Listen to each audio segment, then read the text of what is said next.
धर्म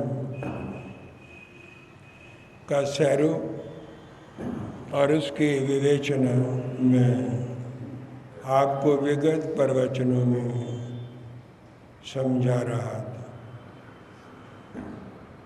अभी भी वही टॉपिक अभी धर्म का चल रहा है। इसके चौथे अंग पर मैं बोल रहा हूँ। धर्म का चतुर्थ अंग है नम्रता। ये बात मैंने आपको समझाई थी कि विनय और नम्रता में मौलिक अंतर है। प्रायः मैं देखता रहा हूँ और सुनता रहा हूँ, साधु साध्वी भी विनय और नम्रता को एक ही बता देते हैं, लेकिन सूक्ष्म गहराई से देखने के बाद हमको मालूम होता है कि विनय नम्रता से बिल्कुल अलग है और नम्रता विनय से कुछ भिन्न है।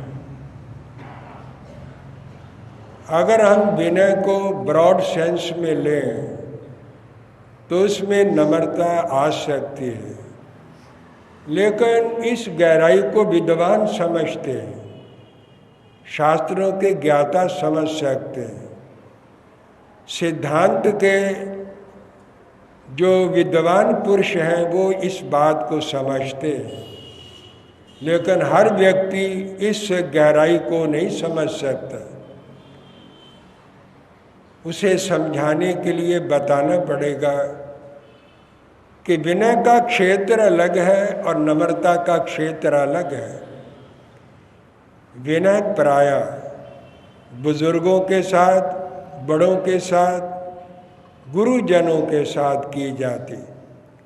उनका आदर करना, मान करना ये छोटों का फर्ज है, कर्तव्य है, और ये उनकी आचार संहिता में आता है। लेकिन नम्रता का क्षेत्र विशाल है।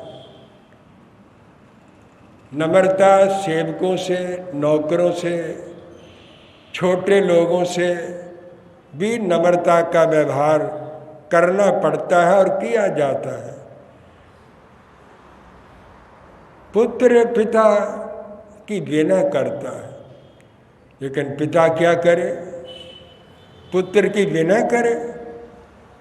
पिता पुत्र की विनय नहीं करता है। हाँ, पुत्र के साथ नम्र व्यवहार कर सकता है, नम्रता के साथ बोल सकता है, नम्रता से काम ले सकता है, नम्रता का उसके साथ बर्ताव कर सकता है।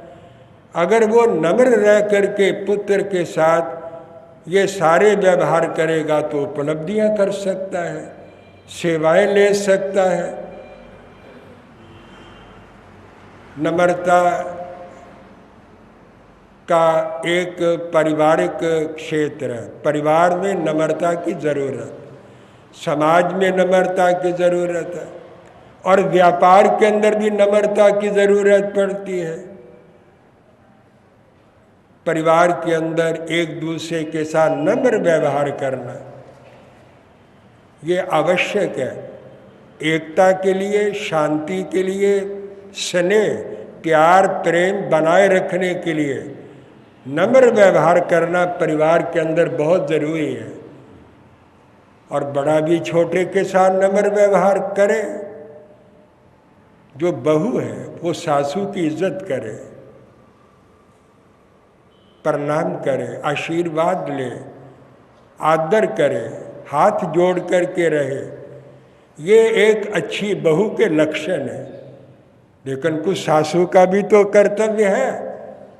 वो डांट डपट करती रहे, हर वक्त कठोर बोलती रहे, टोका टाकी करती रहे, हर वक्त टीका टिप्पणी करती रहे, कमेंट्री करती रहे, इसलिए कि वो सास है। ऐसी सास कभी भी बहू से काम नहीं ले सकती। प्यार नहीं बना सकती, प्रेम नहीं बना सकती। उसके साथ नम्र व्यवहार करने की सासू को भी ज़रूरत है। उसकी विनय तो नहीं करनी, लेकिन नम्र व्यवहार तो उसे भी करना होगा। नम्रता का क्षेत्र बड़ा है। समाज के अंदर सभी तरह के लोग रहते, छोटे भी हैं, बड़े भी हैं। छोटों से बड़े होते हैं, बड़ा कोई अपने आप ही बड़ा हो जाता है।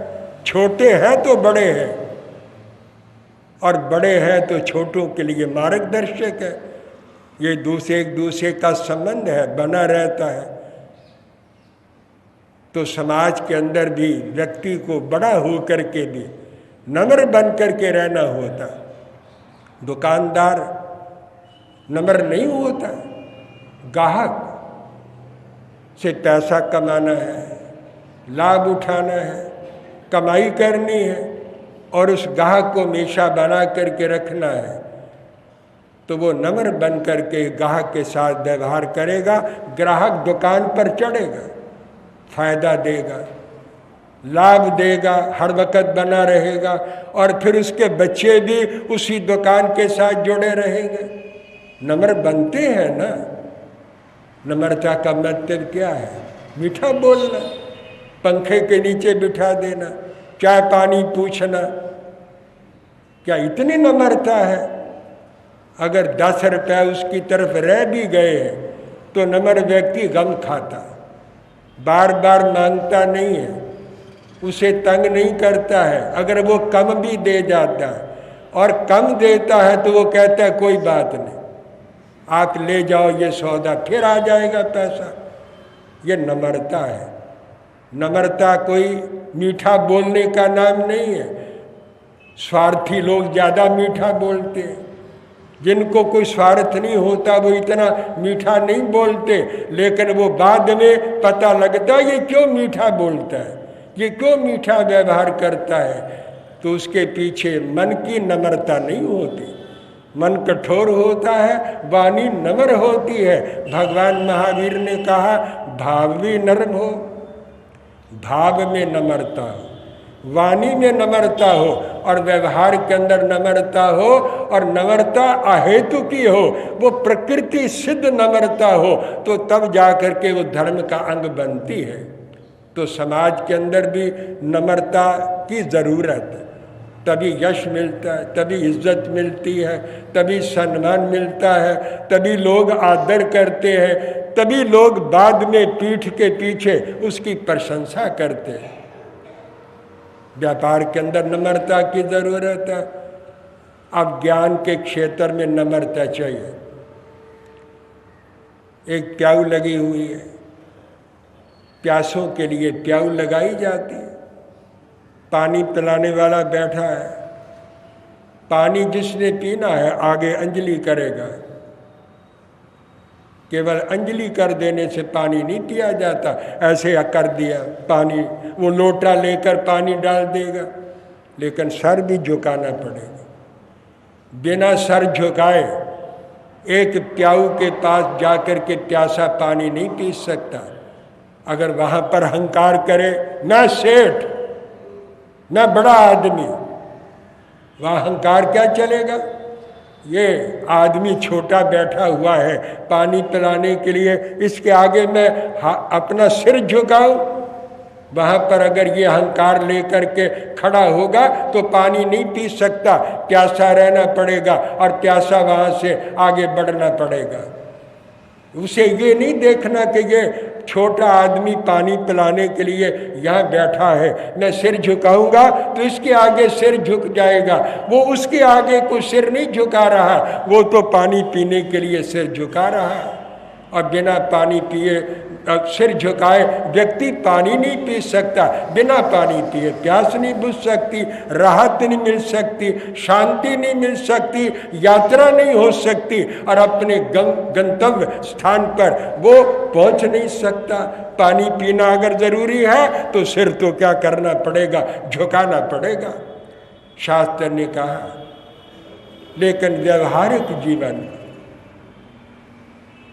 आपको सीमा रखनी पड़ेगी, मर्यादा रखनी पड़ेगी, लिमिट से चलना पड़ेगा। कभी कभी अत्यंत नम्रता कभी कभी लोगों की दृष्टि के अंदर कमजोरी बन जाती, दुर्बलता बन जाती। वैसे सज्जन पुरुष, धार्मिक पुरुष ऐसा नहीं समझते, वो उसकी नम्रता का आदर करते और उसे महान समझते हैं।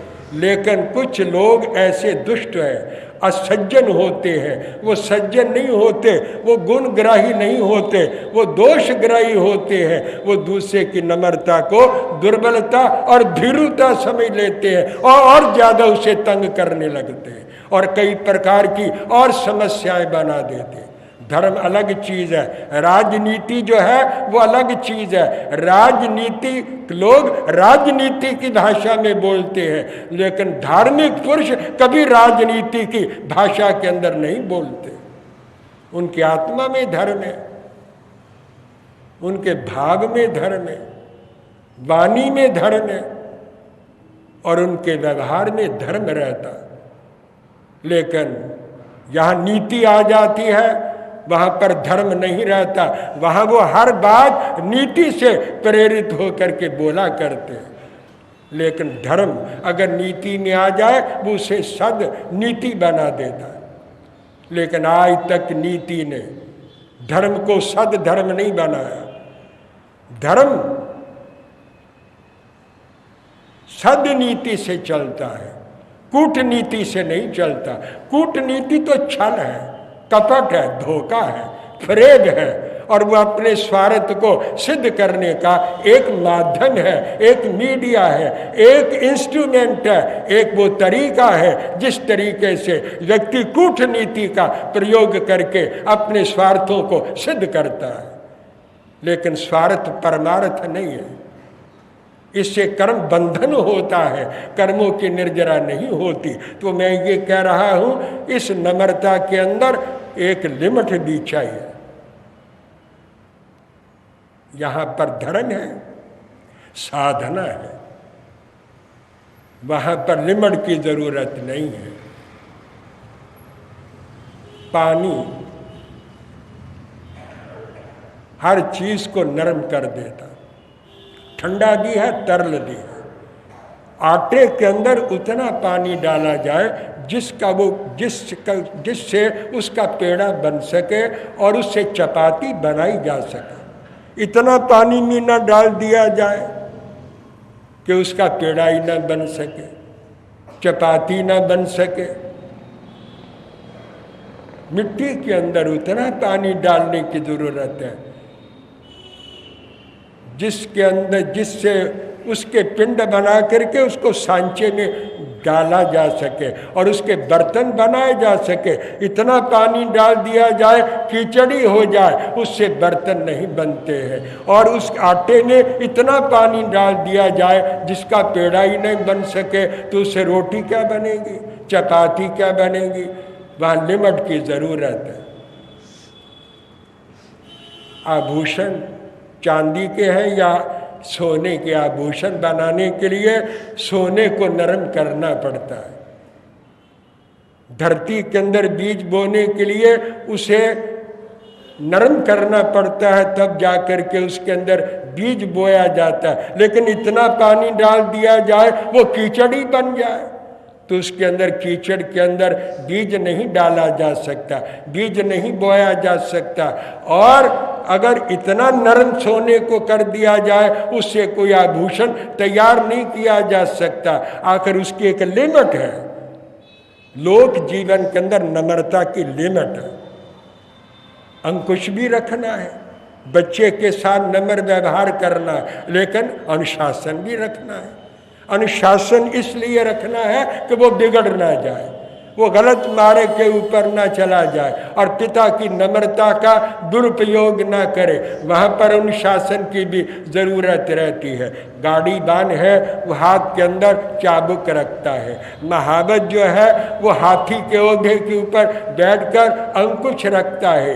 वो चाबुक इसलिए नहीं है कि वो उसको हर वक्त मारता ही रहे, हर वक्त उसको लगाता रहे, उसकी एक आदत बन जाती है। चाबुक हाथ में है, वो थोड़ा थोड़ा उस पशु को या घोड़े को लगाता रहता है। जब घोड़ा ठीक चल रहा है और वो बैल गाड़ी को ठीक हाँक रहा है तो फिर चाबुक लगाने की ज़रूरत नहीं है। चाबुक तो उस वक्त लगाया जाता है जबकि वो गलत मार्ग ले, गलत रास्ता ले, ऊबड़ खाबड़ मार्ग ले या गाड़ी को नुकसान पहुंचने का डर हो तो चाबुक लगाया जाता है। लेकिन क्योंकि उसको आदत बन जाती है, स्वभाव बन जाता है, वो हर वक्त थोड़ा थोड़ा चाबुक घोड़े को और बैल को लगाता रहता है। मैं आपको ये समझा रहा हूँ, कईयों की टोका ठाकी करने की आदत बन जाती है, कमेंट्री करने की आदत बन जाती है, घर के अंदर छोटी छोटी बात के ऊपर वो टीका टिप्पणी करते रहते हैं। एक व्यक्ति, बहुत देर की बात है, मैं इसी लुधियाना में पुराने स्थान में था, एक बंधु आ जाता था, आकर के सामायिक लेके बैठ जाता था, जल्दी आ जाता था। मैंने कहा बहुत जल्दी आ जाते हैं कि घर वाले कहते जाओ स्थानिक में चले जाओ, जाओ वहाँ जा कर के बैठो। मैं समझ गया कि ये घर के अंदर टोका टाकी करता होगा और ये उनको तंग करता होगा, बहुओं को तंग करता होगा, बच्चों को तंग करता होगा। बच्चे भी कहते जाओ महाराज जी के पास चले जाओ, जाओ स्थानिक में चले जाओ, जाओ वहाँ जा कर के धर्म ध्यान करो। तो क्यों घर के अंदर ये कुछ ना कुछ बोलते रहते हैं और वो इनको स्थानिक भेज देते। ऐसे लोग पक्के स्थानिकवासी होते हैं। स्थानिकवासी कौन से हैं? जो स्थानिक में पड़े रहे। ऐसे लोग स्थानिकवासी पक्के होते हैं और वो स्थानिक में पड़े रहते हैं। जैसे वो घर के अंदर दोष देखते रहते हैं, यहाँ पर भी दोष देखते रहते हैं। वो धर्म ध्यान तो कुछ करते ही नहीं। धर्म ध्यान है समझते ही नहीं, धर्म ध्यान क्या चीज़ है। तो मैं ये बात कह रहा हूँ, हर चीज़ की लिमिट की ज़रूरत है। नम्रता के अंदर लिमिट ना रखी जाए, व्यवहारिक जीवन के अंदर वो दुर्बलता बन जाएगी, धीरुता बन जाएगी और उसका परिणाम ठीक नहीं आएगा। हर वक्त टोका टाकी भी ठीक नहीं और हर वक्त नम्रता भी ठीक नहीं। उसके अंदर सामंजस्य होना चाहिए। काम भी बने, दूसरे को तकलीफ भी ना हो। तो मैंने कहा स्वभाव से वो चाबुक चलाता, लेकिन आपने कभी महावत को देखा कि महावत चाबुक उस अंकुश हर वक्त लगाता रहता है। महावत के हाथ के अंदर अंकुश रहता है, लेकिन वो हाथी के ऊपर हर वक्त अंकुश लगाता नहीं है। जब कभी हाथी बिदक जाता है या वो उपद्रव करने लगता, तब उसको अंकुश लगा करके उसको काबू करता है। वहाँ पर अगर वो नम्रता दिखाएगा तो वो फिर उस हाथी का नियंत्रण नहीं कर सकता। तो लोक जीवन के अंदर नम्रता की ज़रूरत है, लेकिन नम्रता के साथ साथ विवेक की भी ज़रूरत है और अनुशासन की भी जीवन के अंदर ज़रूरत रहती है। तो अनुशासन और नम्रता दोनों का समन्वय करने के लिए कभी नम्र होना पड़ता है, कभी अंकुश लगा करके नियंत्रण भी करना पड़ता है। दोनों चीज़ों का सामंजस्य रख करके हम चलेंगे तो हम धर्म की आराधना कर सकेंगे, पालन कर सकेंगे। धर्म के द्वारा हम शांति को उपलब्ध कर सकेंगे। भगवान महावीर ने कहा, एक प्रवृत्ति मार्ग के व्यक्ति के पथिक के लिए दोनों चीज़ों की ज़रूरत, नियंत्रण की भी ज़रूरत है, सीमा की ज़रूरत है, मर्यादा की भी ज़रूरत है, नम्रता की भी ज़रूरत है। लेकिन जो निवृत्ति मार्ग के पथिक है भगवान महावीर की तरह, वहाँ पर कोई लिमिट की ज़रूरत नहीं है। वो अतीव नम्र होते हैं, क्योंकि उनके पीछे ना परिवार है, ना कोई समाज है, ना कोई व्यापार है। उनके जीवन का लक्ष्य केवल निर्जरा है, आत्म शुद्धि है, केवल मोक्ष की उपलब्धि है, केवल कल्याण है और अपनी आत्मा को परम शुद्ध करके मुक्ति को प्राप्त करना उनके जीवन का लक्ष्य रहता है। इसलिए वह तीव्र नम्र होकर दुनिया के अंदर अपनी साधना करते हैं। इसके ऊपर विशेष चिंतन फिर कल के प्रवचन में मैं प्रस्तुत करने का प्रयत्न करूँगा। विराम विश्राम ले रहा हूँ। जय अहिंसा। ओम। धर्म का विवेचन मैं कितने ही दिनों से कर रहा हूँ। धर्म के 10 अंग भगवान महावीर ने श्रीमद् स्थानांग शास्त्र में कहे। धर्म का जो चौथा अंग है वे है नम्रता। जो व्यक्ति नम्र है, विनीत है, उसी व्यक्ति के जीवन में धर्म प्रतिष्ठित होता है और वे धर्म का पालन और आराधन कर सकता है।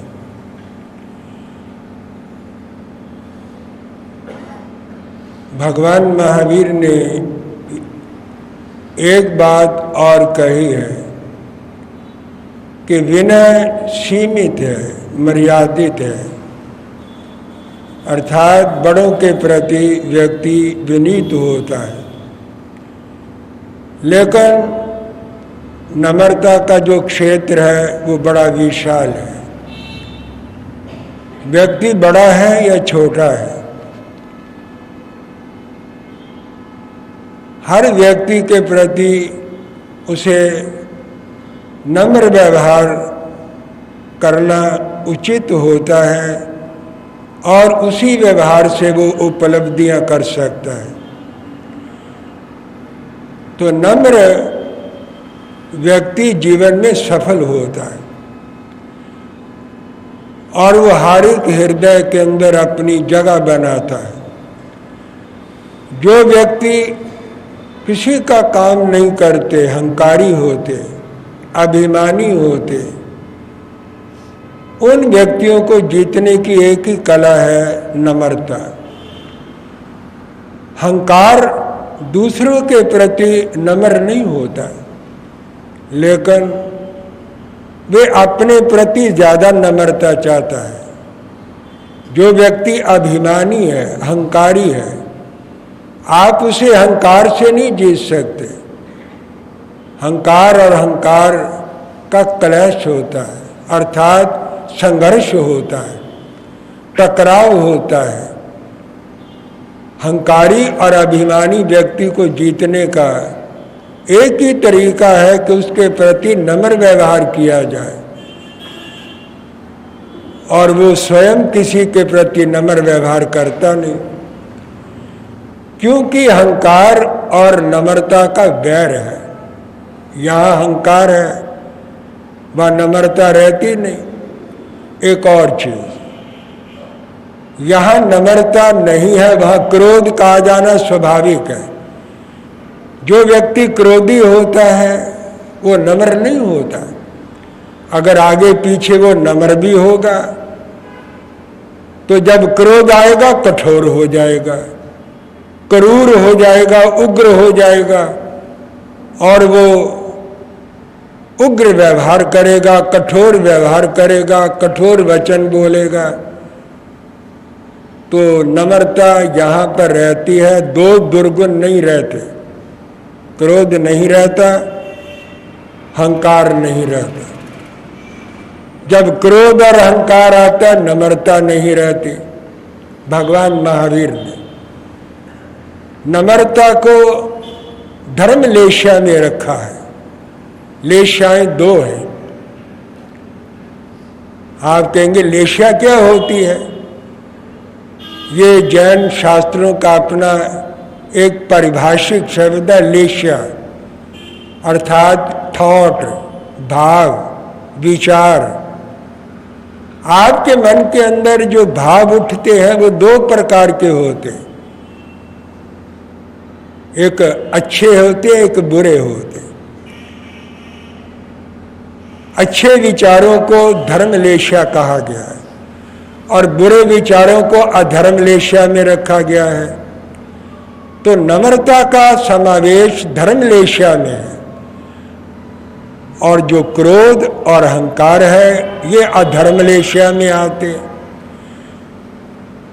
लेशा कर्म बंधन का कारण है। कर्मों का जो बंधन होता है लेशा से होता है और कषाय से होता है। अगर आपके मन में कषाय नहीं है और लेशा आपकी अशुभ नहीं है, तो आप कोई भी काम करें, कोई क्रिया करें, कोई व्यवहार करें, उससे कर्म बंधन नहीं होगा, केवल कर्म होगा, बंधन नहीं होगा। लेकिन अगर लेशा खराब है, आपके मन में कषाय है और आप कोई भी काम करेंगे वो कर्म बंधन का कारण हो जाएगा। इसलिए नम्रता में कर्म बंधन नहीं होता। क्रोध में, अहंकार में कर्म बंधन व्यक्ति करता रहता है। यही बात गीता ने कही है। गीता ने और ढंग से इसकी व्याख्या की है। उसने दो संपदाएं कही है। एक संपदा है आसुरी संपदा, एक है दैवी संपदा।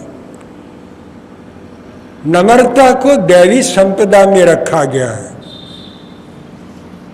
और क्रोध को, अभिमान को आसुरी संपदा में उन्होंने स्थान दिया है। गीता के मौलिक श्लोक है, दंभो दर्पो अभिमानश्च क्रोधः पारुष्यमेवाच अज्ञानम च अभिजातस्य पारस संपदम आसुरीम।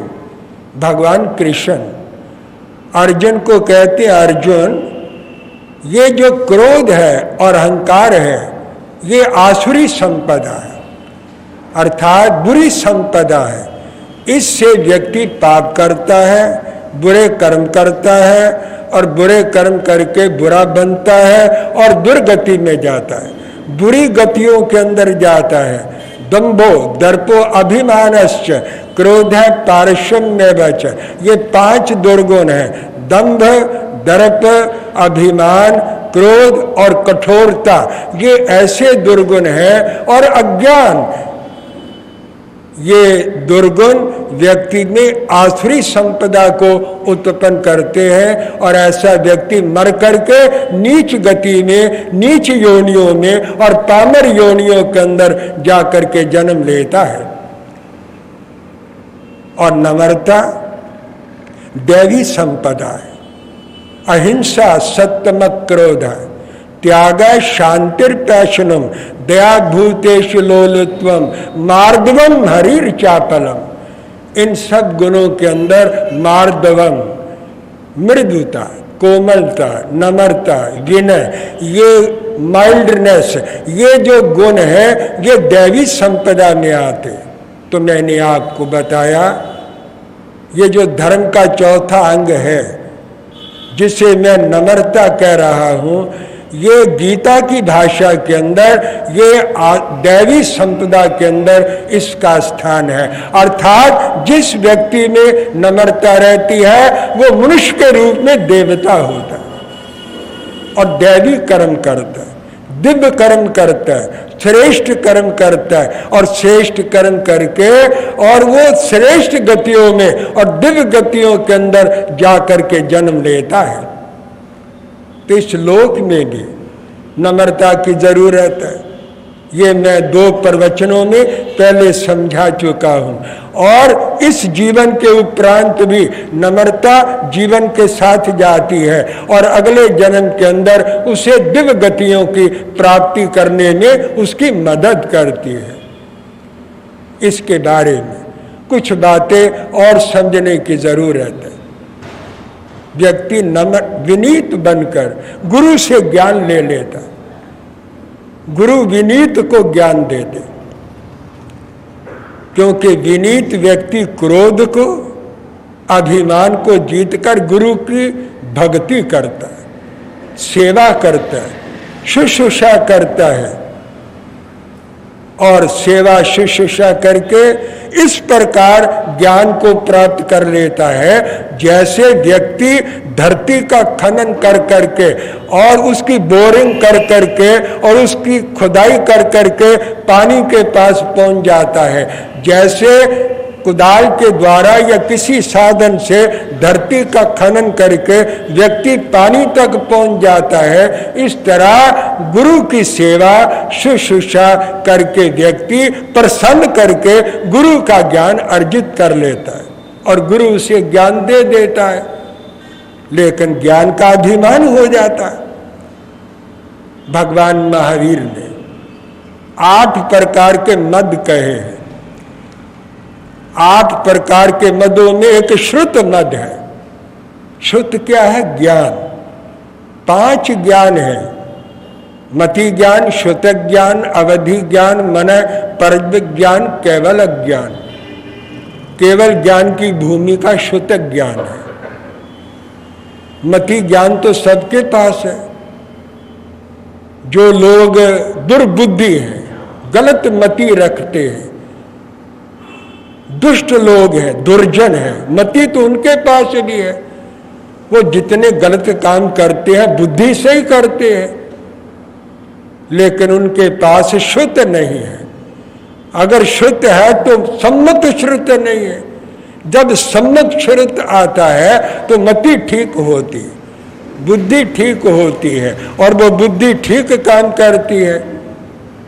तो इसलिए भगवान महावीर ने कहा मति ज्ञान होने के बाद भी अगर शुद्ध ज्ञान हो और सम्यक श्रुत हो, सम्यक विचार हो, सम्यक दर्शन हो, तब जाकर के व्यक्ति की मति सम्यक होती है और वो सम्यक काम करती है, सम्यक विचार लेती है, ठीक निर्णय लेती है और ठीक निर्णय लेकर के ठीक दिशा में प्रयत्न करती है, पुरुषार्थ करती है और ठीक कर्म करने में प्रवृत्त होती है। नहीं तो मति क्या है? मति तो दुष्ट व्यक्ति के पास भी है, असज्जन के पास भी है। जो लोग पापी हैं उनके पास भी मति होती है। वो भी जितने बुरे काम करते हैं वो भी मति से ही करते हैं, लेकिन उनकी मति सम्यक नहीं होती, यथार्थ नहीं होती, ठीक नहीं होती और ठीक दिशा में काम नहीं करती, गलत दिशा में चलती है। और इसलिए चलती है कि उनके पास सम्यक शुद्ध नहीं होता। तो ये जो शुद्ध है ये मोक्ष का, निर्वाण का और केवल ज्ञान का ये मूलाधार है, ये फाउंडेशन है, ये स्टेपिंग स्टोन है। अगर व्यक्ति के पास शुद्ध नहीं है तो उसके पास अवधि ज्ञान, मन परज ज्ञान, केवल ज्ञान की कोई आशा उसे नहीं हो सकती। तो ये पहला ज्ञान है। लेकिन कुछ लोगों को इसका अहंकार हो जाता है, ज्ञान का अहंकार हो जाता है। एक बात, जितने अन्य अहंकार हैं, जाति का है, कुल का है, बल का है, रूप का है, ऐश्वर्य का है, तप का है, लाभ का है, ये जितने अहंकार हैं, ये जितने मद है, ज्ञान होने के बाद ये सारे मद चले जाते। अगर अंधेरा है, दिया जला दिया, अंधेरा चला गया, अंधेरा नष्ट हो गया। लेकिन दिए के तले जो अंधेरा होता है उसको दिया भी दूर नहीं करता। दिया सारे अंधेरे को दूर कर देता है, लेकिन दिए के तले जो अंधेरा रहता है उसको दिया भी दूर नहीं कर सकता है। सारे अहंकार ज्ञान होने के बाद खत्म हो जाते।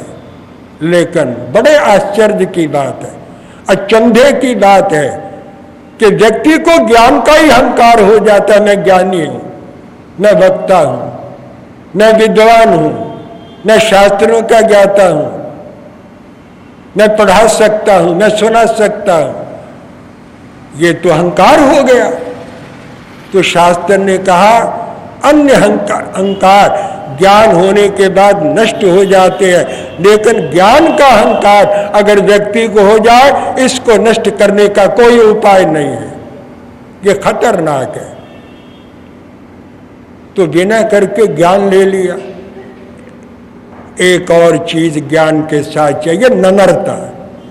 मद्दव कर्णं नानम। ज्ञान मृदुता देने वाला है, नम्र करने वाला है। जब ज्ञान के साथ नम्रता आ जाए तो ये मणि कांचन संयोग है, हीरा अलग पड़ा है, उसकी कोई कीमत नहीं है, अलग पड़ा है, हीरा है, मूल्यवान है। लेकिन जब वो अंगूठी के अंदर जड़ा जाता है तो हीरे की शोभा और बढ़ जाती। मणि कांचन संयोग इसे ही कहते। सोने के आभूषण में जब हीरा जड़ा जाता है उसका मूल्य बढ़ जाता है, शोभा बढ़ जाती है। हीरा अलग पड़ा हो इतना शोभा नहीं देता, लेकिन अंगूठी के अंदर जो हीरा जड़ा जाता है उसका मूल्य और ज्यादा बन जाता है। आप ये समझ लीजिए, ज्ञान अगर हीरा है तो नम्रता ये अंगूठी है। नम्रता और ज्ञान का अगर संयोग हो जाए तो ये इस दुनिया के अंदर भी व्यक्ति को यश देता है, मान देता है, सम्मान देता है। सम्मान यश की बात छोड़िएगा, लोगों के मनों को जीत लेता है और उनके मन के अंदर उसका स्थान बन जाता है। ऐसे व्यक्ति को लोग दूज के चंद्रमा की तरह देखने लग जाते हैं। भगवान महावीर ने ये कहा है, ज्ञानी पुरुष को दुनिया इस तरह से देखती है जैसे दूज के चंद्रमा को देखने के लिए लोग लालायित रहते हैं। लेकिन वो तब ज्ञानी होगा अगर नम्रता के साथ उसका संबंध होगा। अगर उसके साथ अहंकार आ गया तो ज्ञान खत्म हो गया और वो ज्ञान उसका अपना कल्याण नहीं कर सकता। अवधि मना पर्ज केवल ज्ञान की कोई आशा ऐसे ज्ञानी पुरुष को नहीं होती जिसके साथ नम्रता नहीं होती। मद्दव कर्णंगनानंग, ज्ञान आए तो नम्रता भी आनी चाहिए। नम्रता बहुत जरूरी चीज है। व्यक्ति को ज्ञान, व्यक्ति दुनिया को ज्ञान से नहीं जीत सकता, क्योंकि ज्ञान और लोगों के पास भी होता है। शास्त्रज्ञ बहुत है, ज्ञानी दुनिया में बहुत है, विद्वान दुनिया के अंदर बहुत है, लेकिन आप खोजने जाएंगे तो आपको नम्र व्यक्ति दुनिया के अंदर बहुत कम मिलेंगे। वह अपनी प्रशंसा आप ही करने लग जाते। हमने इतने शास्त्र पढ़े हैं, हम इतने शास्त्र जानते हैं, इसका मतलब उनके अंदर अहंकार रहता है, उसका प्रदर्शन रहता है। नहीं तो ज्ञानी बोलता ही नहीं, चुप ही रहता है, शांति रहता है। केवल समय के ऊपर वो बोलता है, समझाने के लिए बोलता है, ज्ञान देने के लिए बोलता है। एक बात समझा रहा है, मैं बहुत विहार करता करता ये जीवन का एक संस्मरण दे रहा, प्रेरक भी है। व्यर्थ की बात मैं कभी नहीं करता, बात वो किया करता हूं जो प्रेरक भी है, उपदेशप्रद भी है और आपके लिए शिक्षाप्रद भी है, और जिसके अंतरंग के अंदर कुछ तत्व भी है। मैं भ्रमण करता करता कसौली पहुंच गया था। एक चित्रकार मेरे संपर्क में आ गए, भक्ति बन गई, प्यार बन गया, प्रेम बन गया। चित्रकार था, एक दिन मेरे पास आया, बड़ा सुंदर चित्र लेकर बोला, मैं आपको और कुछ नहीं दे सकता, मैं चित्र बनाता हूं, ये मैं आपके लिए चित्र बना के लाया। मेरा चित्र नहीं था, उसने एक रूपक को उसके अंदर दिखाया था, सरोवर बनाया था, सरोवर के अंदर उसने कमल बनाया था, कमल के ऊपर उसने 3 भौरे दिखाए थे फूल के ऊपर, एक ऊपर मंडरा रहा है, एक पत्तियों पंखड़ियों के ऊपर बैठा है, एक भौरा ऐसा है जो पंखड़ियां खोल करके मधु कोश में चला गया। एक ही वाक्य उर्दू में उसने उसके ऊपर लिखा था कि जो नारा जन है वो सब बेखबर है, वो चुप है जिन्हें कुछ खबर हो गई है। एक ऊपर मंडरा रहा है, मंडरा भी रहा है, पूजन भी कर रहा है, शब्द भी कर रहा है, बोल भी रहा है। एक पंखड़ियों पर बैठा है, उसके अंदर पूजन नहीं है, उसके अंदर स्पंदन है। और एक मधु कोश में चला गया, चुप है, खामोश है, कोई प्रदर्शन नहीं, कोई दिखावा नहीं, वो मधु पी रहा है और आनंद में बैठा है। ज्ञानी ऐसे होते, नम्र व्यक्ति ऐसे होते हैं, शांत, आत्मनिष्ठ, अपने स्वरूप में अवस्थित है। जो व्यक्ति इस प्रकार अपनी आत्मा के स्वरूप के अंदर अवस्थित हो जाते हैं, वो उस भौरे की तरह है जो उस कमल के अंदर जो पराग है, उस पराग के कोश को जो पीने लग गए हैं, आस्वादन करने लग गए हैं और शांत हो गए हैं। तो जो कूज रहा है वो मधु से बहुत दूर है, जो पंखड़ियों पर बैठा है वो भी मधु कोश से दूर है, और जो मधु पी रहा है वो चुप है, शांत है, आनंद मगन है, और वो अपने स्वरूप के अंदर अवस्थित है। मैंने आपको इस रूपक से समझाने का प्रयत्न किया। ज्ञानी ज्ञान और नम्रता के साथ अपने स्वरूप के अंदर अवस्थित रहता है, चुप रहता है, शांत रहता है और अपने आनंद के अंदर मगन रहता है। ये बात नहीं दुनिया समझती नहीं। मैं आपको 2 आंखों से देखता हूं, आप तो मुझे हजारों आंखों से देखते। मैं आपको नहीं समझ सकता। मेरे पास 2 आंखें हैं, मैं हजारों आदमियों को 2 आंखों से कैसे समझूंगा, लेकिन जो हजारों आंखें मुझे देखती है वो तो मुझे समझ सकती है कि मैं क्या हूं। तो मैं विश्राम ले रहा हूं। टॉपिक मैंने आपको बता दिया। 3 दिन से मैं इसी एक टॉपिक के ऊपर बोल रहा हूं। नम्रता और ज्ञान का समन्वय होना चाहिए। जो व्यक्ति ज्ञान और नम्रता का समन्वय कर लेता है वो शांत हो जाता है, आत्म प्रतिष्ठित हो जाता है और परमानंद को वो उपलब्ध हो जाता है। इसलिए भगवान महावीर ने कहा नम्रता धर्म का एक चौथा गुण है और महत्वपूर्ण गुण है। जो व्यक्ति धार्मिक है उसे नम्र बन करके इस दुनिया के अंदर रहना चाहिए, तभी उसका ज्ञान सार्थक होता है। बस जय अहिंसा, ओम शांति। धर्म के लक्षणों की विवेचना मैं आपको समझा रहा। धर्म के 4 अंगों का विवेचन मैं कर चुका हूँ और आज इसका 5वां लक्षण क्या है वे मैं आपको बता रहा हूँ। भगवान महावीर ने धर्म का 5वां लक्षण कहा है लाघव, अर्थात लघुता। लघुता क्या है, इसे हमें अच्छी तरह से समझना है। लघु का अर्थ होता है हल्का। लाघव और लघुता ये लघु शब्द का भाववाचक संज्ञा शब्द है। जो चीज़ वजन में हल्की है या जो पदार्थ वजन के अंदर हल्का होता है हम उसको लघु कहते हैं, और जो छोटा है उसे भी लघु कहा जाता है। लेकिन यहाँ पर इसका ये अर्थ नहीं है। लघु का अर्थ भगवान ने किया है मन से और बुद्धि से अपने आप को हल्का रखना, हल्का फुल्का रखना।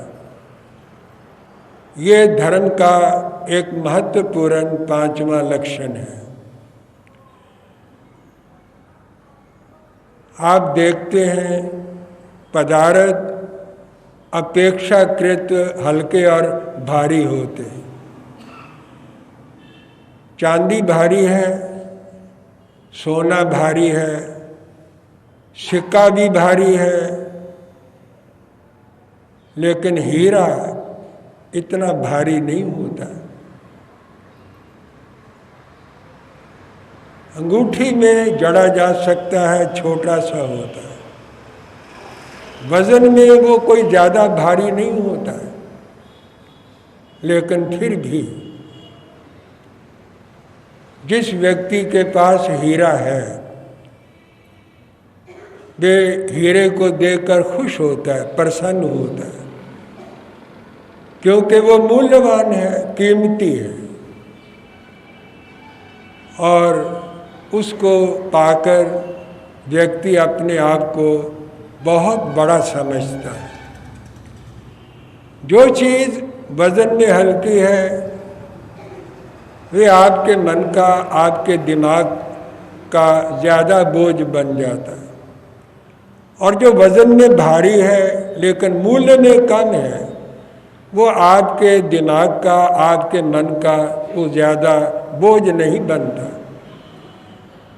हीरा गुम ना हो जाए, कोई उठा ना ले, कोई ले ना जाए, कहीं हीरा गिर ना जाए, हीरे की अंगूठी पर किसी की नज़र ना पड़ जाए, ये चिंता ये हर वक्त व्यक्ति के दिमाग के अंदर बनी रहती। तो जो चीज़ वजन में भारी है वो ज़रूरी नहीं कि वो आपके मन का, दिमाग का भी भार बने, लेकिन हीरा हल्का है, लघु है, लेकिन कीमत में वो ज़्यादा कीमती है और वो दिमाग का, मन का बोझ बना रहता है। वो परिग्रह है, वो आपकी आसक्ति है, वो मूर्छा है, वो ममता है, वो मोह है। जिस चीज़ का आपको मोह रहता है वो आपके मन का, आपके दिमाग का वो बोझ बना रहता है, भार बना रहता है। 1,00,000 रुपए का लहंगा है, शरीर का श्रृंगार है, अच्छा लगता है, लेकिन उसका मन के अंदर ख्याल बना रहता है ये फट ना जाए, ये खराब ना हो जाए, और ये उठा करके कोई ले ना जाए, आप उसकी रक्षा करने में लगे रहते। शरीर का श्रृंगार है लेकिन मन का विकार है, दिमाग का वो भार है, मन का भार है। भगवान महावीर ने कहा ये परिग्रह है, यही परिग्रह है। जो परिग्रह है वो व्यक्ति को हल्का फुल्का वो बनने नहीं देता। परिग्रह के कारण व्यक्ति का दिमाग हल्का नहीं होता, न मन हल्का होता है, वो भारी बना रहता है। और जो चीज़ भारी है वो बंधन है, वो आपका बंधन है। लहंगा आपके मन का बंधन है, हीरा आपके मन का बंधन है, क्योंकि आप उसकी साल संभाल में लगे रहते हैं। जो चीज़ मूल्यवान नहीं है वह आपके दिमाग का कोई भार नहीं बनता। कोई ले दी जाए तो आपकी चिंता का कोई इतना कारण नहीं बनता है। तो जो चीज़ है छोटी लेकिन मूल्यवान है और उसकी चिंता, उसका ममत्व, ममता, आसक्ति व्यक्ति को ज़्यादा रहती। भगवान महावीर ने परिग्रह को भार कहा। ये ममता है, मोह है। सबसे बड़ा वजन व्यक्ति का परिग्रह है। चीज़ का कोई वजन नहीं है, वजन केवल विचारों का होता है, थॉट्स का होता है, ख्यालात का वजन होता है। जब आपके दिमाग के अंदर चिंता रहती है तो आप बैठे रहते, उठते ही नहीं, चलते फिरते भी डगमगाते रहते हैं। कभी कभी इतना दिमाग के ऊपर भार पड़ता है कि व्यक्ति उठ ही नहीं सकता। एक व्यक्ति पकड़ करके उसको उठाता है। सबसे बड़ा भार शास्त्रकारों ने कहा वो विचारों का है, और वो विचार जो मायामय, चिंतामय, शोकमय विचार है, जिसके अंदर चिंता, शोक, आसक्ति, ममत्व रहता है, वो दिमाग का ज़्यादा भार रहता है। इस भार से मुक्त होना ये लाघवता है, ये लघुता है। और जो व्यक्ति इस भार से मुक्त हो जाता है वो परिग्रह से मुक्त हो जाता है। मानो उसके जीवन के अंदर परिग्रह नहीं है। परिग्रह नहीं है तो फिर धर्म रहेगा, क्योंकि परिग्रह ही सारे पापों का मूल है। आप अहिंसा को परम धर्म कहते, शास्त्र ने नहीं कहा। शास्त्र ने अहिंसा को धर्म कहा है, परम धर्म कहा है, लेकिन परम धर्म का ये मतलब नहीं है कि इससे और कोई आगे धर्म नहीं है। इस धरती पर अहिंसा परम धर्म है, लेकिन परलोक के अंदर आत्मा का जो परम धर्म है वो अपरिग्रह है, क्योंकि हिंसा का मूल परिग्रह है। यहाँ परिग्रह है, हिंसा होगी होगी। ऐसा व्यक्ति अहिंसक नहीं हो सकता। जैनों के पास सबसे ज्यादा परिग्रह जैनों के पास, और ये अहिंसा की ज्यादा बातें करते हैं। अहिंसा परमो धर्म की बातें जैन लोग ज्यादा करते हैं, लेकिन सारी दुनिया का ऐश्वर्य वैभव इनके पास रहता है। इतना परिग्रह और इसका मोह इनके अंदर है कि ये अहिंसा का पालन कर ही नहीं सकते। शरीर से कर सकते होंगे, मन से नहीं करते, आत्मा से नहीं करते। केवल एक अठाई कर लेने से अहिंसा का पालन नहीं होता, न धर्म होता है। ये तो एक परंपरा है, रूटीन है कि हमने ये समझ लिया 8 दिन का व्रत कर लिया तो हम बड़े धार्मिक बन गए। लेकिन उसके बाद फिर क्या होता है और उससे पहले हमने क्या किया है, इसके ऊपर भी तो विचार करना होगा। लेकिन कोई व्यक्ति इस पर विचार करने के लिए तैयार नहीं है। ये परिग्रह कैसे इकट्ठा होता है? अनाचार से होता है, अनीति से होता है, अन्याय से होता है, शोषण करके होता है, दूसरों के अधिकार मार करके होता है। परिग्रह ऐसे तो इकट्ठा नहीं हो जाता। आप कहेंगे कि तो पुण्य है, पुरुषार्थ है, लेकिन पुरुषार्थ ठीक दिशा में होता है। पुरुषार्थ ठीक दिशा में नहीं होता, सम्यक पुरुषार्थ नहीं होता। न्याय और नीति पूर्वक आप आचार नहीं पालते, न व्रतों का पालन करते हैं, केवल प्रतिक्रमण कर लेते हैं, मिच्छामि दुक्कडम पढ़ लेते हैं। जिन्होंने व्रत नहीं भी लिए, व्रत नहीं भी व्रतों के स्वरूप को समझते, वो भी मिच्छामि दुक्कडम बोल देते। इस तरह से कोई प्रतिक्रमण नहीं होता, ना सामायिक होती। सामायिक का मतलब है जो काम किया जाए संभाव पूर्वक किया जाए, मर्यादा पूर्वक किया जाए। लेकिन जीवन का कोई कर्म व्यक्ति का अगर मर्यादा पूर्वक नहीं है, न्याय नीति से प्रेरित नहीं है और परिग्रह इकट्ठा करने की भावना बनी रहे, संचय करने की, संग्रह करने की भावना बनी रहे, तो ये परिग्रह मन का, दिमाग का बोझ बना रहता है। इसको अर्जित करने में भी पाप, संग्रह करने में भी चिंता, और कोई ले ना जाए इसकी भी चिंता व्यक्ति को लगी रहती है। यही दिमाग और दिल का भार है। भगवान ने कहा ऐसा भार जिस व्यक्ति के दिल और दिमाग के ऊपर रहता है, आत्मा पर भी रहता है, और जब वो मर करके इस दुनिया से चला जाता, इस परिग्रह का भार अपने साथ अगले जन्म के अंदर भी ले जाता है। ये भार उतरता नहीं है, ये तो आत्मा के साथ जाता है। जलता शरीर है, आत्मा नहीं जलती। और ये जो संस्कारों का भार है, ये आपके कार्बन शरीर के अंदर पड़ा रहता है। इसी के आधार पर अगला जन्म होता है। तो इसको भगवान महावीर ने अधर्म कहा। इसको उतार दिया जाए तो ये लाघवता है, लघुता है। ये धर्म का 5वां अंग है और सबसे कठिन है। हर व्यक्ति हर प्रकार का धर्म कर सकता, लेकिन लघु नहीं होता, अपने भार को उतार करके नहीं रहता। इसलिए ऐसा व्यक्ति धर्म का आचरण नहीं कर सकता। प्रश्न व्याकरण सूत्र में भगवान महावीर ने परिग्रह के बारे में कहा है। परिग्रह क्या है? ग्रह का मतलब पकड़ना। किसी चीज को आप पकड़ लेते तो ये परिग्रह है। न एक व्यक्ति को ये कहूं कि इधर बैठे रहो मेरे सामने, तो मैं अगर उस व्यक्ति को अपने सामने बिठा करके रखना चाहूंगा तो मुझे भी तो बैठना पड़ेगा। उसको मैं नहीं बांध रहा, अपने आप को बांध रहा। लगता है कि मैं उसको बांध रहा, लेकिन मैं अपने आप को बांध रहा। वस्तुओं को हम नहीं बांधते, वस्तुओं के प्रति जो ममता है, मोह है, और उस मोह से जो संस्कार बनते हम उन संस्कारों को बांधते।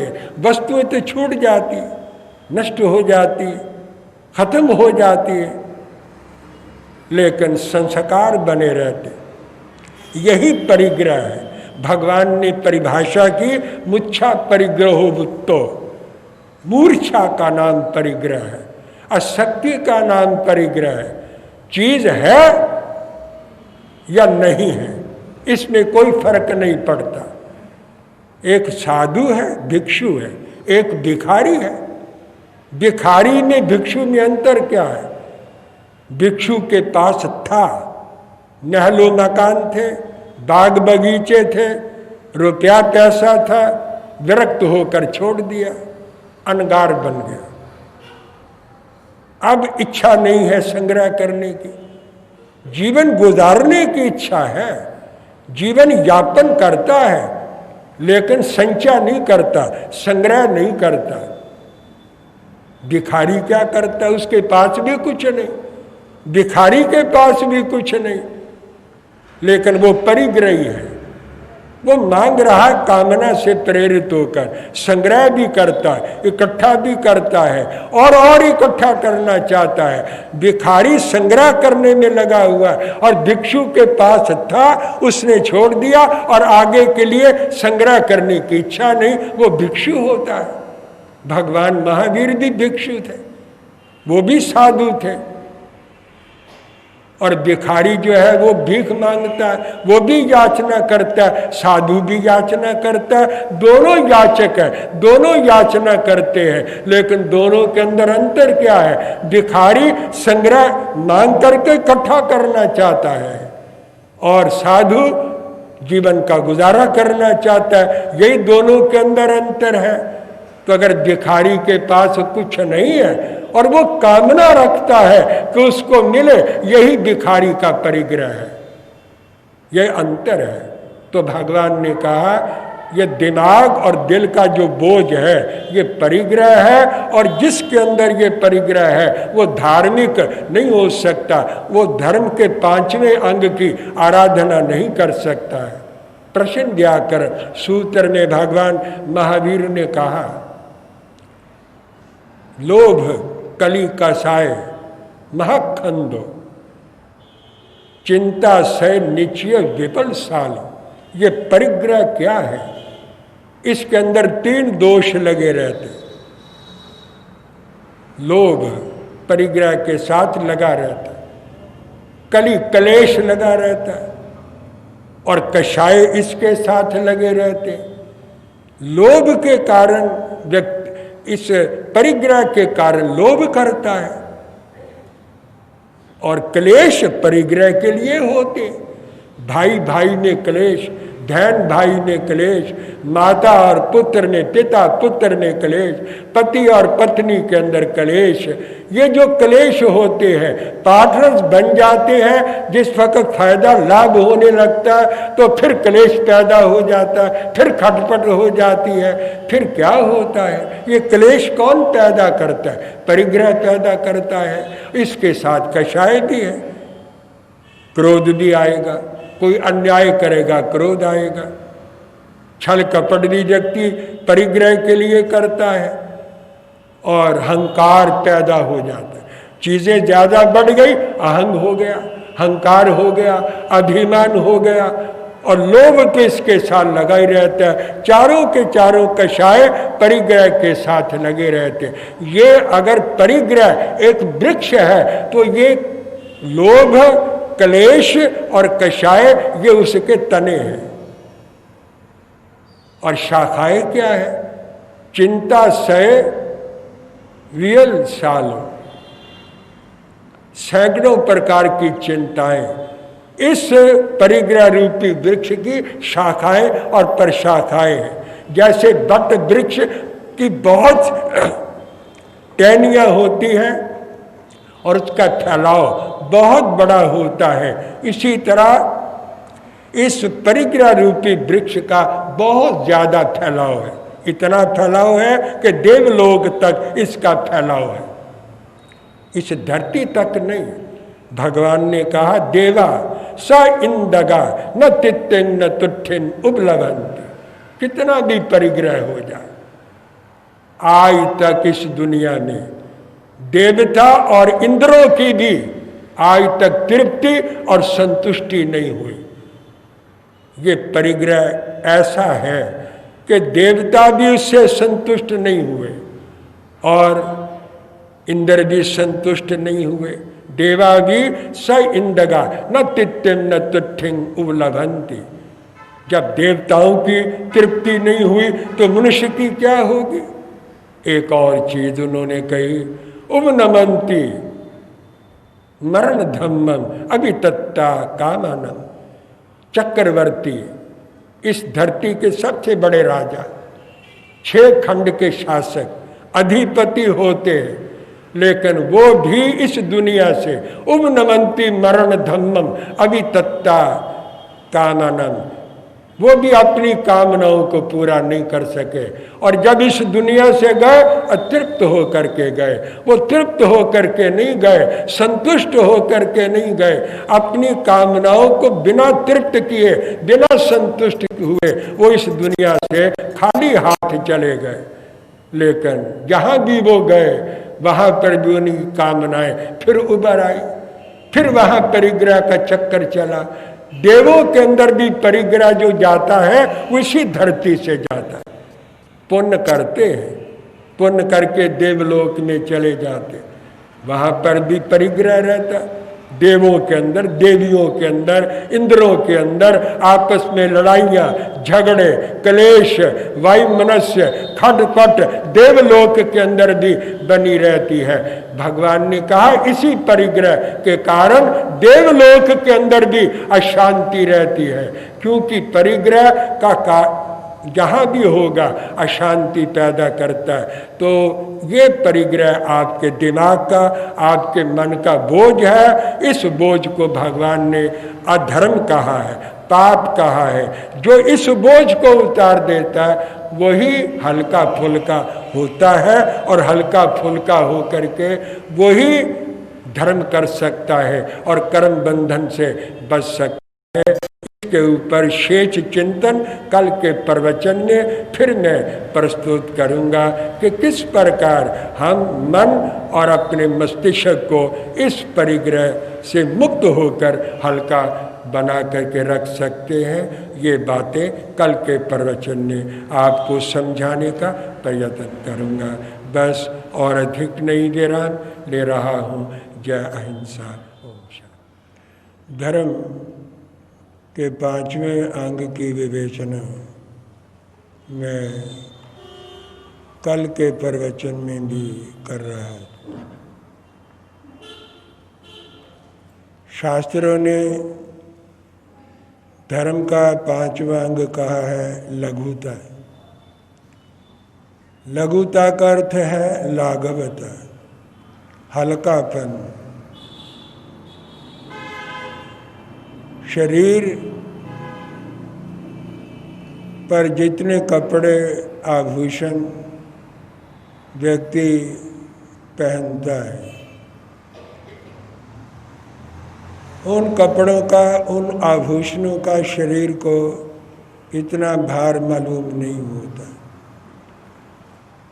और मोह के कारण, ममता के कारण और साज सज्जा के कारण, सजावट की वजह से व्यक्ति अपने कपड़ों का, आभूषणों का भार मानता नहीं। लेकिन व्यक्ति के मन पर उनका भार जरूर रहता है। ये कपड़े खराब ना हो जाए, आभूषण कोई ले ना जाए, छीन ना ले, इन पर किसी की भूखी निगाह ना पड़े। इस वजह से वो मन और चित्त से हर वक्त भारी बना रहता है और उसका दिमाग उसकी सुरक्षा और रक्षा में लगा रहता है। भगवान महावीर ने कहा है ये परिग्रह है, चीज़ें अपने आप के अंदर कोई बंधन नहीं है, कोई परिग्रह नहीं है। उन्हें रखना भी पड़ता है और उनका प्रयोग करना पड़ता है। उसके बिना व्यक्ति का गुजारा ही नहीं हो सकता। लेकिन ममता करना कोई ज़रूरी नहीं है। ये ममता मन का विकार है, कमज़ोरी है, दुर्बलता है और मोह का नतीजा है।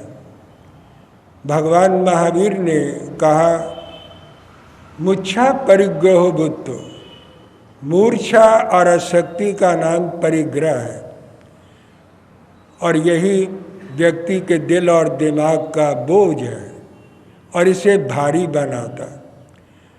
आप देखते भी हैं, जानते हैं और विज्ञान आपने पढ़ा है, हर भारी चीज़ नीचे को जाती और जो हल्की चीज़ होती है वो ऊपर को जाती। पानी जब भाप बन जाता है वो ऊपर उड़ जाता है, आकाश में उड़ जाता है और भारी बनकर वो मोटी मोटी धाराओं के रूप में फिर धरती पर बरसता है। भगवान ने कहा, मन को, चित्त को हल्का रखो, हल्का फुल्का रखो। हल्का शब्द और भी कई मायनों में, अर्थों में प्रयुक्त होता है। आप लोग प्रायः कहते हैं ये आदमी बड़ा हल्का है, यानी घटिया है, इसके विचार बड़े हल्के हैं और ये हल्की बातें करता है। यहाँ पर हल्के का मतलब घटिया से है। एक शब्द के अनेक अर्थ होते हैं। जिस व्यक्ति को घटिया बताना होता है, लोग कहते हैं ये आदमी बड़ा हल्का आदमी है, हल्की बातें करता है, इसके चिंतन विचार बड़े हल्के हैं, तो इसका मतलब वो तुच्छ है, अर्थात घटिया घटिया काम करता है, घटिया बातें करता है और ये आदमी ही बहुत घटिया है। लेकिन यहाँ पर जो लघुता शब्द का प्रयोग किया गया है, वो परिग्रह का जो चित्त के ऊपर, मन के ऊपर भार रहता है, उस भार को उतारना, ये अपने मन और चित्त को हल्का करना है।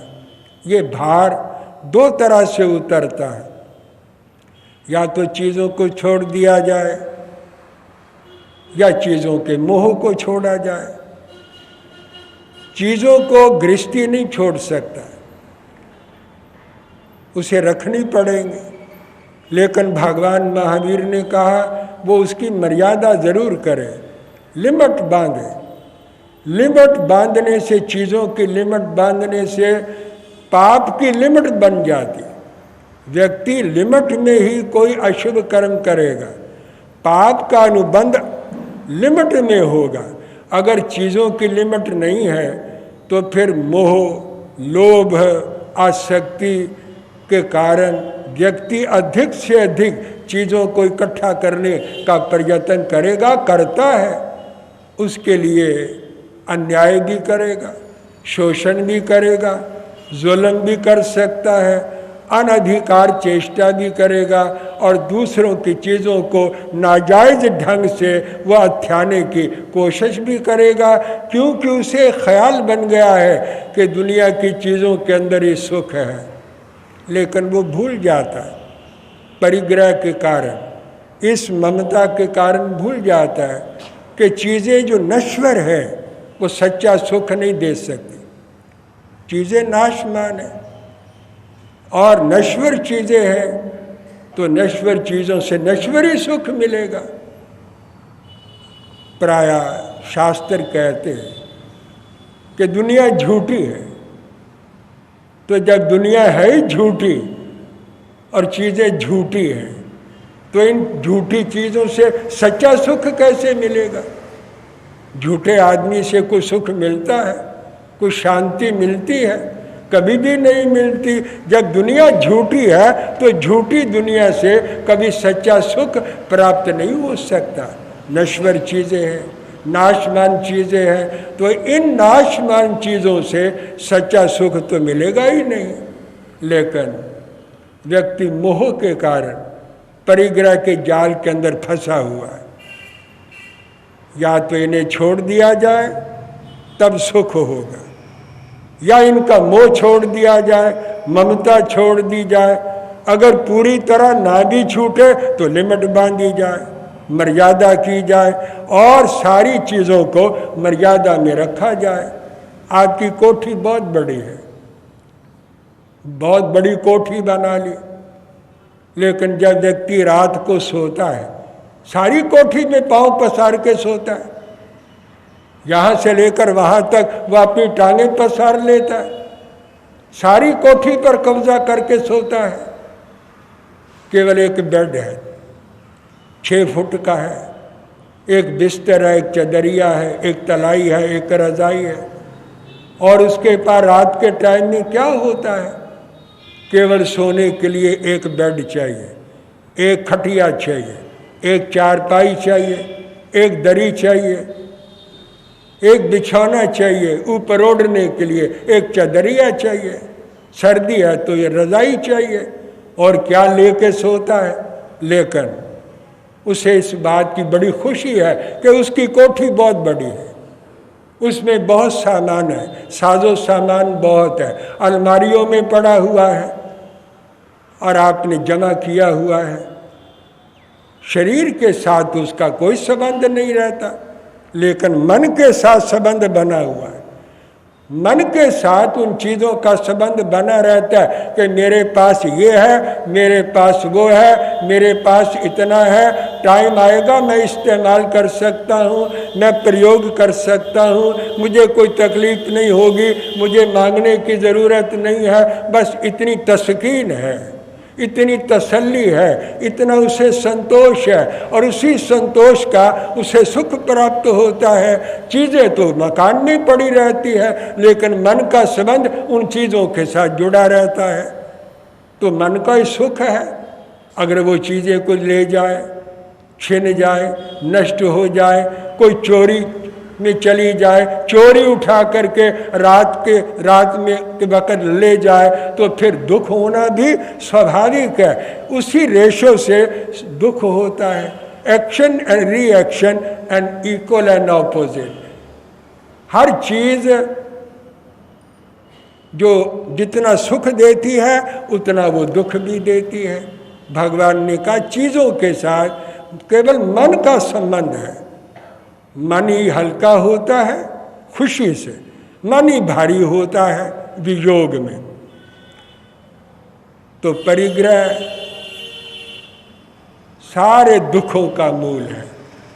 इसमें दुख ज़्यादा है, सुख बहुत थोड़ा है। बहुत कम सुख है, इसके अंदर दुख बहुत ज़्यादा व्यक्ति को भोगना पड़ता है। और ये सारे पापों का मूल है। हिंसा व्यक्ति इन्हीं चीज़ों के लिए करता है, अन्याय करता है, हिंसा करता है, झूठ बोलता है, चोरियां करता है, ठगियां करता है और दूसरों के साथ गद्दारी करता है, मक्कारी करता है। ये किन चीज़ों के लिए करता है? इस परिग्रह के लिए करता है। व्यभिचार का ये मूल है ही। व्यभिचार तो सबसे बड़ा परिग्रह है। तो सारे पापों की ये जड़ है। इसको छोड़ना बहुत ज़रूरी है शांति पाने के लिए, हल्का फुल्का रहने के लिए। और जितनी मात्रा में व्यक्ति त्याग कर सकता है उतनी मात्रा में उसे सुख मिलता है। जितनी मात्रा में इसके साथ जुड़ता है उतनी मात्रा के अंदर वह अपने लिए दुख पैदा कर लेता है। मुनि त्याग मार्ग का पथिक, ये 3 करण 3 योग से चीज़ों का त्याग करता है, प्रतिज्ञा करता है या नहीं करता, कितना करता है, कितना कर सकता है ये उसे पता है। लेकिन सच्चाई तो सच्चाई रहती है। अगर वो नहीं करता तो दुखी भी रहता है, परेशानी उसे भी होती है। जितना वो त्याग करता उतना सुखी होता है। और गृहस्थी के लिए भी यही नियम लागू होता है, जितना त्याग करेगा उतना सुखी रहेगा, जितना लिपटेगा उतना वो दुख के साथ लिपटने वाली बात है। स्वामी राम तीरथ का नाम आपने सुना है, बड़े अच्छे महात्मा थे, वेदांती थे, एको ब्रह्म द्वितीयो नास्ति को मानते थे। एक ब्रह्म है और दूसरा कोई नहीं। और जो बाहर माया नजर आती है वो भी ब्रह्म के कारण नजर आती है। ब्रह्म माया को देखता है, माया ब्रह्म को नहीं देखती, ना देखने देती है। परिग्रही व्यक्ति ब्रह्म को, आत्मा को देख ही नहीं सकता, लेकिन परमात्मा जो है, ब्रह्म है, वो माया को जानता है, लेकिन माया ब्रह्म को जानती नहीं और ब्रह्म को जानने देती नहीं। वो वेदांती थे। हिंदुस्तान से वो जापान चले गए, जापान से अमेरिका जा रहे थे, भगवा कपड़ा पहना हुआ था, जहाज में चढ़ करके अमेरिका जा रहे थे और जहाज समुद्र के वक्षस्थल के ऊपर चलता चलता वो सैन फ्रांसिस्को के बंदरगाह के ऊपर पहुंच गया। सब यात्री धीरे धीरे उतरने लगे। अब परिग्रह की बात कर रहा, जो भी परिग्रह को छोड़ेगा वही सुखी है, वही ब्रह्म को देख सकता है, वही आत्मा को पा सकता है, वही शांति पा सकता है, वही हल्का फुल्का हो सकता है। नहीं तो भारी भारी है, भारी चीज नीचे गिरती है। भगवान महावीर ने कहा भारी आत्मा कर्मों से होती और कर्म परिग्रह के कारण होते। आत्मा जो भारी होती है वो नरक में जाती है या तिरंच गति उसे प्राप्त होती है। देवलोक तो प्राप्ति नहीं होता, देवलोक ऊपर है, वो नीचे नहीं है, नरक नीचे है। इसलिए भारी आत्मा नरकगामी होती है, नरक में जाके परिग्रह व्यक्ति को नरक में ले जाता है। जितने परिग्रही लोग हुए हैं चक्रवर्ती, अगर दीक्षा ले लेवे तो मोक्ष प्राप्त करते साधना करके, नहीं तो बहुत से चक्रवर्ती अगर काम भोगों के अंदर रहे तो वह नरकगामी होते। काम भोग व्यक्ति को नरक में ले जाता है और काम भोगों को पूरा करने के लिए व्यक्ति परिग्रह इकट्ठा करता है और भारी होकर के नरक में चला जाता है या तिरंच गति को प्राप्त करता है। आप नहीं चाहते, लेकिन आपको ऐसे हल्का होना है जैसे कि स्वामी राम तीरथ थे।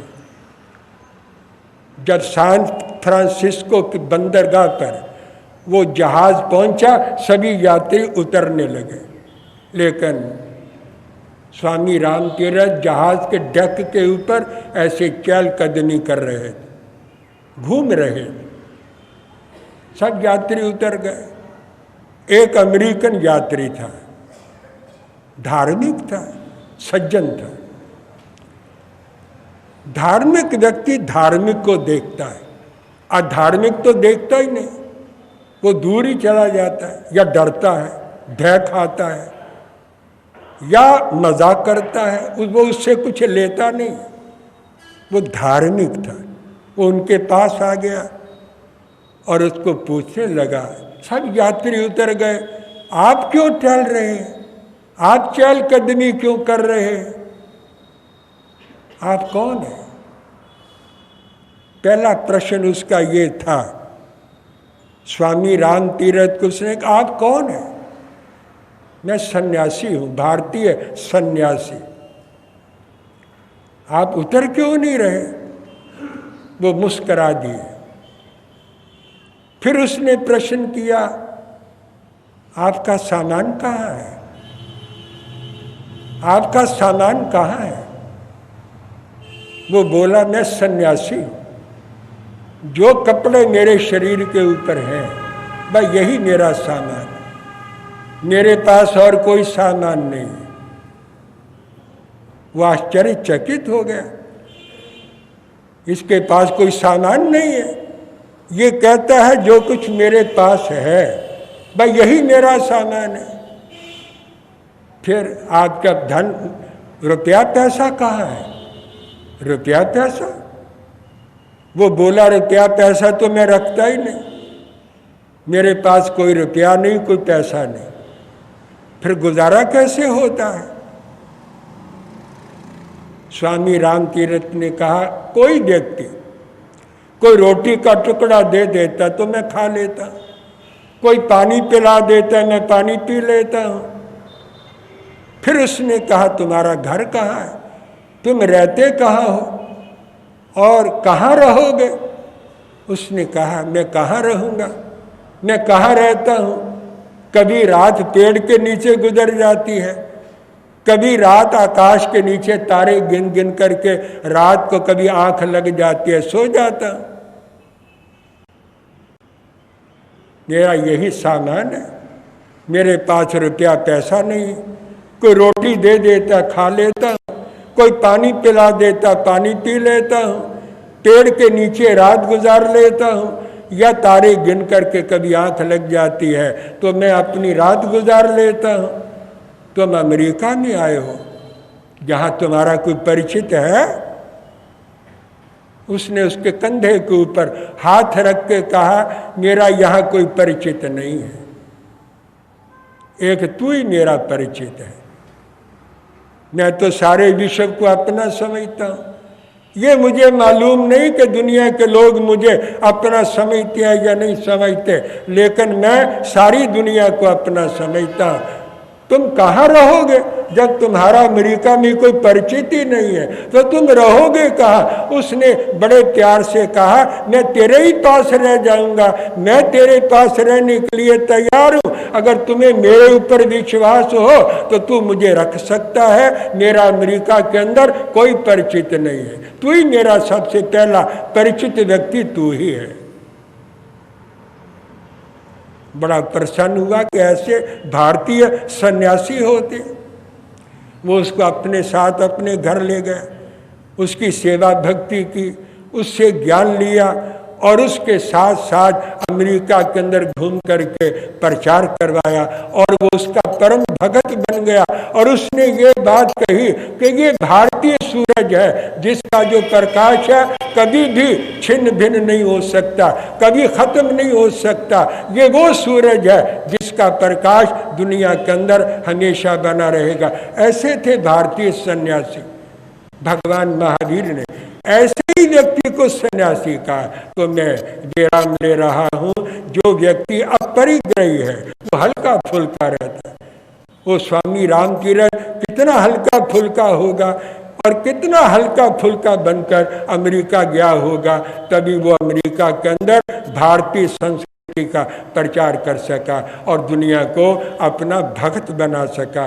तो मैंने आपको बताया परिग्रह।